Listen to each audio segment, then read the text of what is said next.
Les conseillers départementaux comprennent d'autant plus cette colère que cela fait des années qu'ils le constatent et alertent les services de l'État sur l'abandon des territoires, la fermeture des services publics, ce sentiment de relégation de cette France que l'on dit périphérique qui manifeste aujourd'hui ces inquiétudes. Les discussions et les négociations, c'est vrai, Monsieur le Président, doivent désormais être réellement engagées. Et comme le propose le chef de l'État, le département, avec les maires, doit s'associer aux États généraux territoriaux qui seront proposés à condition que l'on ne recommence pas l'épopée, il vous en souvient, de la fausse concertation, comme le pacte de confiance où nos propositions sont restées malheureusement lettre morte. Il faut, dans un premier temps, se faire respecter par l'État. C'est un combat commun, c'est vrai, Monsieur le Président, pour les départements et pour toute notre Assemblée. Il faut continuer à exiger de l'État une grande réforme sur le financement des dépenses sociales, et notamment une plus grande équité entre les départements pour la prise en charge des mineurs non accompagnés, dont la prise en charge a quasiment doublé pour notre département, 11 millions d'euros en quelques années.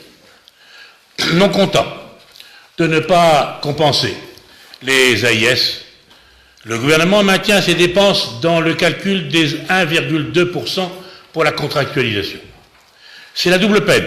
D'un côté, l'État ne paye pas ce qu'il nous doit, près de 80 millions cette année, et de l'autre, il nous pénalise lorsque ces mêmes postes budgétaires sur lesquels nous n'avons aucune prise progressent. Il faut enfin s'appuyer sur la détermination des collectivités territoriales exprimées dans l'appel de Marseille et de Rennes, par Région de France, l'Assemblée des départements de France et également l'Association des maires de France. C'est pourquoi nous sommes motivés à poursuivre le combat. Le gouvernement a au moins une belle réussite, Monsieur le Président, mes chers collègues, à son actif au niveau des collectivités, celle de nous avoir tous réunis. Toutes collectivités confondues, unies pour préserver l'action que nous menons dans nos territoires face au manque de considération que nous subissons. Ce mouvement a le mérite de dépasser les clivages politiques. Le groupe Somme-à-Gauche, à propos de ce débat de résolution, propose la mise en œuvre de 5 urgences sociales et territoriales. La première urgence sociale, c'est la lutte contre la pauvreté et la précarité. Lutter contre les inégalités par la prévention, donner à chacun une chance, sont au cœur des politiques de la lutte contre la pauvreté. C'est pourquoi, logiquement, le département et le territoire qui démontrent une stratégie nationale de prévention et de lutte contre la pauvreté. La lutte contre la pauvreté et les fractures territoriales, le soutien aux transitions écologiques et énergétiques, aux mutations numériques, mais également la prise en compte du vieillissement de la population et de l'allongement de la durée de la vie, les migrations internationales exigent des réponses ambitieuses, partagées et portées collectivement par l'État et les collectivités locales. Mais encore, et vous l'avez souligné, mais encore faut-il que ces dernières, les collectivités, aient les moyens d'assurer leurs compétences. Cette question, mes chers collègues, a été au cœur du congrès de Rennes de l'Assemblée des départements de France qui s'est tenu les 7, 8 et 9 novembre dernier. Dès 2019, l'absence d'une solution sur le financement des aides individuelles sociales et des mineurs non accompagnés mettra les départements dans une situation intenable. En effet, même si les dépenses de RSA, comme vous l'avez rappelé, se stabilisent à un niveau élevé, la progression des autres dépenses d'aide sociale, personnes âgées, personnes handicapées, aide sociale à l'enfance, s'ajoute à l'explosion du coût de la prise en charge de ces jeunes. Les chiffres sont éloquents, le reste à charge des AIS, allocations individuelles de solidarité, s'élève pour les départements à près de 9 milliards d'euros en 2018. 18 départements s'impatientent, à juste titre, de voir l'État n'apporter aucune solution à ce déséquilibre financier, qui ne peut plus perdurer dans le domaine social, et ont donc décidé par l'intermédiaire de leurs parlementaires, dont Christian Manable dans le département de la Somme, sénateur, de présenter une proposition de loi créant à titre expérimental le revenu de base pour ceux qui n'ont rien. Le groupe Somme à gauche vous propose, Monsieur le Président, d'accompagner cette démarche. De quoi s'agit-il? Le revenu de base concerne la population la plus défavorisée du département, qui n'a pas de revenus. Il s'agit notamment de ceux qui ne réclament pas le RSA alors qu'ils y ont droit, et les plus jeunes, attention, et les plus jeunes de 18 à 25 ans. Cumulé avec le RSA, la prime d'activité et l'APL, ce revenu pourrait atteindre 740 € par personne dans chaque famille, sans condition. Ce revenu serait financé par l'État et le département et apporterait une garantie de survie à ceux qui n'ont rien et qui représentent près de 30% de la population de notre département.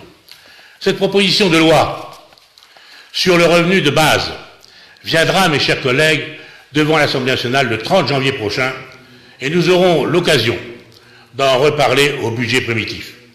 En proposant ce revenu de base, le département oblige bien sûr l'État à bouger et à faire éventuellement des contre-propositions, mais fait en sorte que le département revienne aux fondamentaux, aux fondements de ses compétences en matière de cohésion sociale.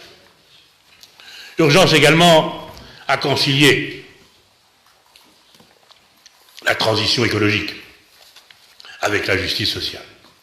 Nous sommes passés en quelques mois d'une crise politique marquée par la démission de Nicolas Hulot, sur fond de transition écologique à une crise sociale, sur fond de coût de la vie et des mobilités incarnées notamment par le mouvement des Gilets jaunes.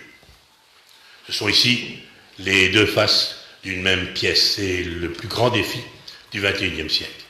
Nos modes de déplacement, de consommation, de production doivent cesser d'épuiser les ressources naturelles et de tourner le dos aux plus pauvres, aux classes moyennes, aux territoires ruraux, bref, à tous celles et ceux qui se sentent à aucun titre ou relégués, ou mal représentés, ou parfois méprisés. Les transitions écologiques et énergétiques sont d'abord une exigence de justice sociale, quand les plus démunis sont les premiers impactés, confrontés au coût de l'énergie pour se déplacer et se chauffer, à des logements mal isolés, les deux se cumulant le plus souvent d'ailleurs. Nous devons, mes chers collègues, par ailleurs, veiller par des propositions concrètes, nous dans le département, à ce que la révolution environnementale ne s'oppose pas au progrès social. Il convient à cet égard, et c'est la proposition du groupe Somme à gauche, de soutenir la production de l'éthanol dans notre département et faciliter sa distribution dans les stations.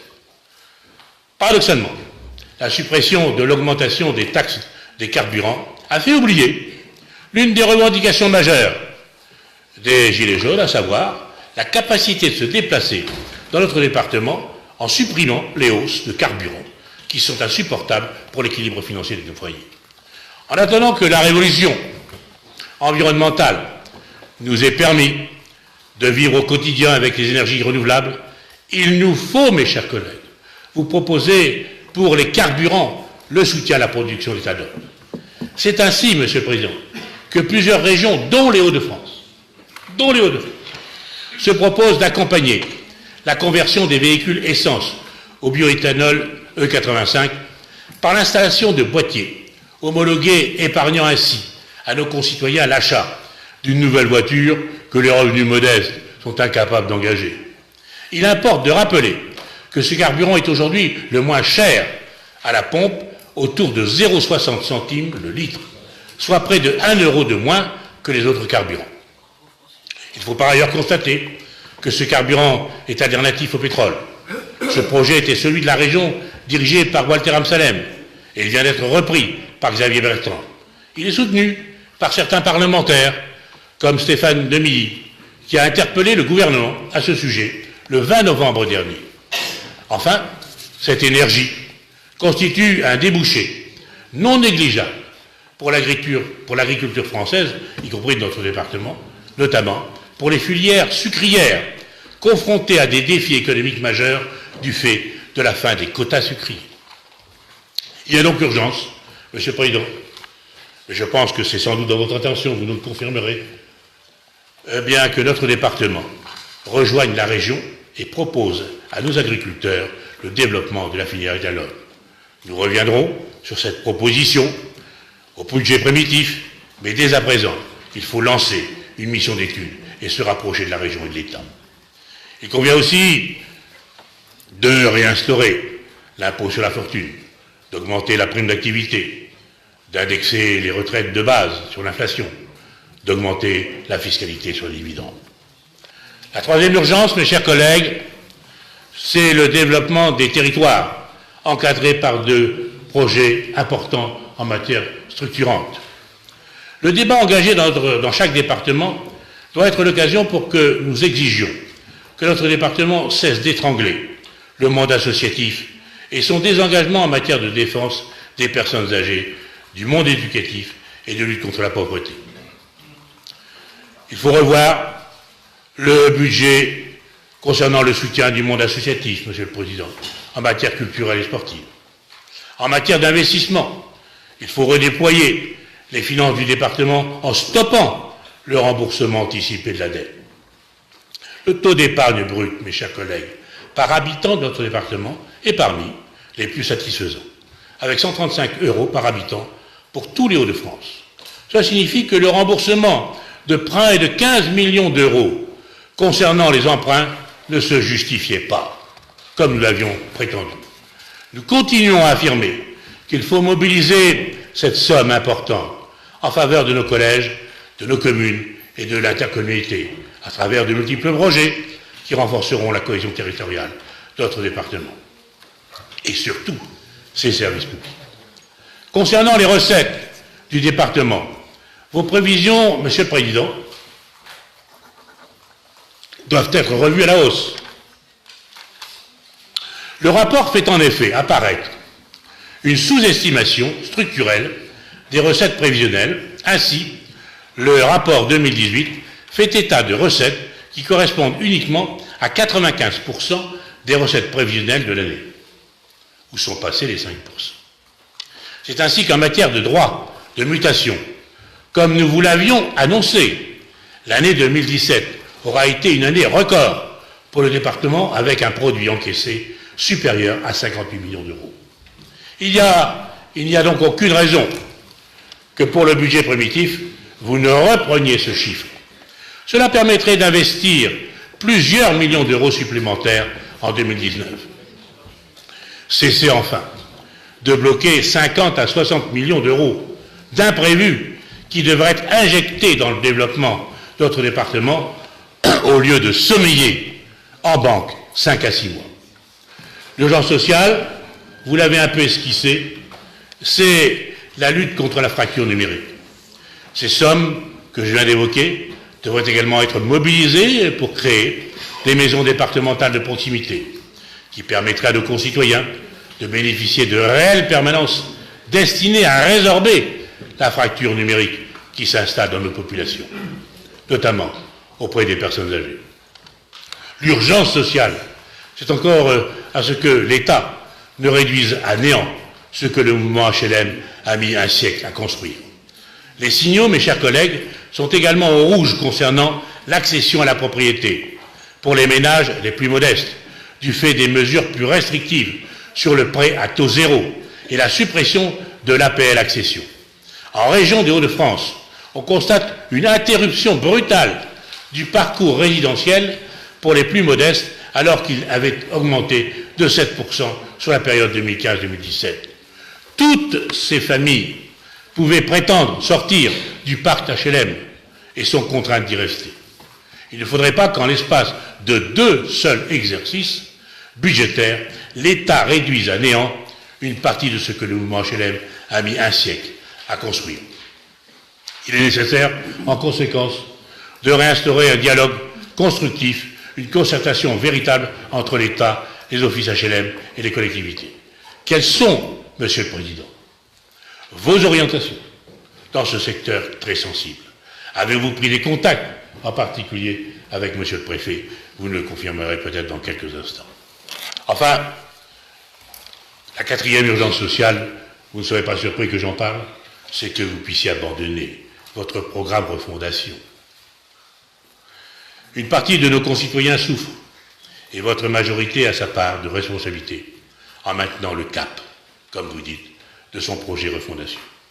Nos concitoyens disent à l'État, mais à vous également, de stopper la dégradation des services publics dans le domaine social, de rétablir le soutien exceptionnel à la politique de la ville contre les décrochages scolaires.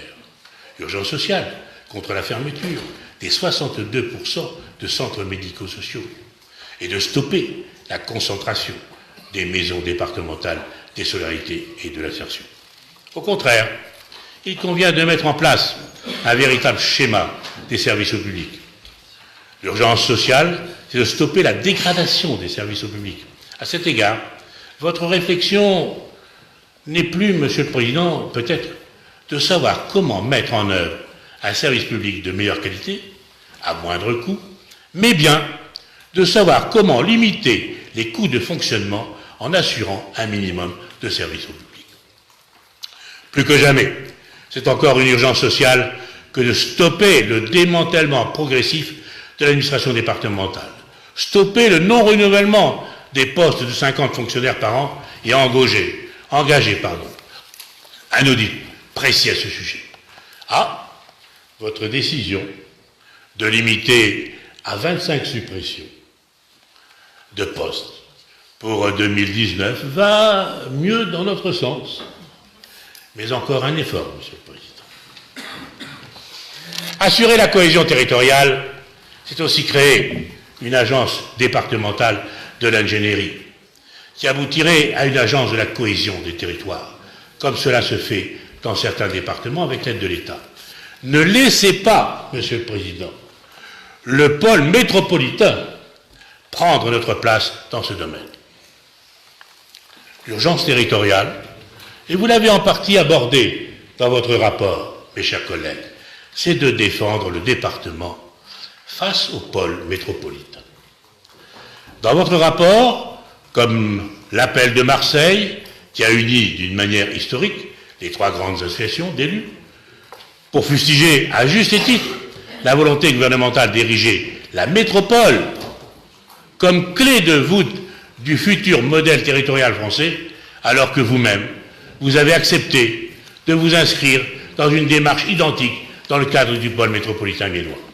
Certes, je concède, les dimensions de ce pôle sont encore insuffisantes, ainsi que les compétences. Mais le principe d'adhésion que nous avions critiqué est le même. Il vous faudra, en conséquence, Monsieur le Président, choisir entre le département, la défense du monde rural et l'envahissement progressif des grandes métropoles. Vous êtes sur la voie du repentir. Et je cite votre rapport, page 9. L'avenir de la France ne peut se résumer à quelques métropoles. À quelques métropoles. Comme le disait Gaston Defferre, que vous citez. Comme le disait Gaston Defferre, la France est dans nos villes, dans nos villages. Elle aspire à tenir sa place, à être considérée, à jouer un rôle, à choisir son destin. Il est injuste et dangereux de la maintenir sous le boisseau, de l'empêcher de s'exprimer, de décider pour elle-même. Vous avez donc de bonnes citations, Monsieur le Président, avec Gaston Defferre, mais encore faut-il les mettre réellement en œuvre. Les propos de Gaston Defferre résonnent plus que jamais aujourd'hui et se trouvent repris amplement dans l'appel de Marseille, que nous vous rappelons d'ailleurs dans un vœu que nous avons déposé. Ce débat d'orientation, c'est aussi notre devoir de vous rappeler quoi? De vous rappeler l'urgence à la pratique d'une démocratie participative. Il faut, Monsieur le Président, mes chers collègues, craindre d'une manière étonnante la démocratie pour empêcher que les sessions, dont celle-là, du Conseil départemental, ne soient absolument pas retransmises sur Internet, comme le font les départements voisins et les grandes villes des Hauts-de-France. Nous devons également recourir, à l'occasion de la présentation de nos politiques territoriales et sociales, à mettre en place des dispositifs de concertation avec la population et avoir recours au référendum local si cela est nécessaire. Bref, faire exister la démocratie locale est une exigence que les Gilets jaunes ont adressées aux élus. Il nous faut enfin vous dire qu'au regard de ces enjeux et de ces urgences que je viens de rappeler, le bilan que vous avez présenté dans votre document budgétaire, qui est bien fait, et je tiens à en remercier les services du département en matière financière, avec lesquels j'ai travaillé d'ailleurs pendant 7 ans, eh bien votre bilan apparaît bien fragile et un peu obsolète. Au terme de mon propos, le groupe Somme à gauche tient à affirmer qu'une partie importante de ces urgences peuvent être financées par un redéploiement de notre budget, qui a parfaitement les capacités d'y faire face sans augmentation d'impôts. Nous sommes bien évidemment à votre disposition pour en discuter, bref, pour en débattre. Je vous remercie de votre attention.